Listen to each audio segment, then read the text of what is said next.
मगरमच्छ की तब्दीली। नदी के किनारे एक बहुत बड़ा और खौफनाक मगरमच्छ रहता था जिसका नाम उडंगर था। डंगर की जसामत इतनी बड़ी थी कि जब वो नदी में तैरता तो पानी की लहरें दूर तक फैल जाती।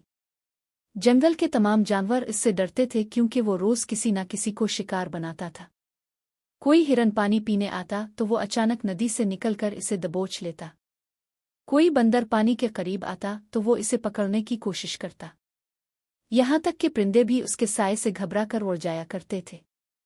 रफ्ता रफ्ता सब जानवर नदी छोड़कर दूसरे किनारों आदौर के जंगलात की तरफ चले गए। नदी वीरान हो गई और वहां सिर्फ डंगर का राज रह गया।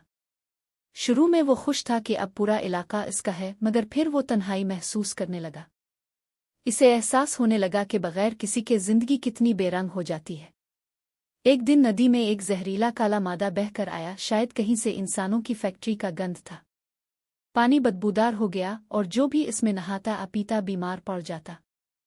खुद डंगर भी इस पानी में तैरा तो इसकी आंखें जलने लगें, जिस्म पर खारिश हुई और वो बीमार हो गया। दर्द से कराहते हुए वो नदी के किनारे आकर लेट गया। इसी दौरान एक बूढ़ा कछुआ जिसका नाम उचकलो था नदी के पास आया। इसने डंगर को तड़पता देखा तो आगे बढ़ा और कहा, देखो डंगर, हम सब जानवर अलग अलग कमजोर हैं, लेकिन अगर हम सब मिलकर कोशिश करें तो इस नदी को साफ कर सकते हैं। तुम ताकतवर हो, तुम हमारी मदद करो। डंगर ने पहले तो इसे नजरअंदाज किया, मगर फिर सोचा, अब मैं बीमार हूं, अकेला हूं, और अगर नदी ही ना रही तो मैं भी मर जाऊंगा। इसने सर हिलाया और कहा, ठीक है चकलो, मैं तुम्हारी बात मानता हूं।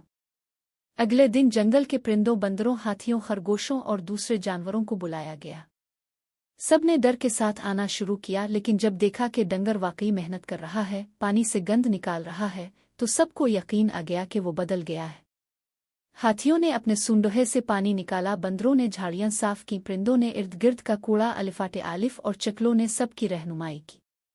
दिन रात की मेहनत के बाद नदी फिर से साफ, नीलगों और खूबसूरत हो गई। पानी में मछलियां वापस आ गईं, फूल खिलने लगे और जानवर दोबारा नदी के किनारे आने लगे। डंगर अब पहले जैसा ना रहा। वो नदी का मुहाफिज बन गया। जो जानवर पानी पीने आता वो एहतराम से दूर हिट जाता।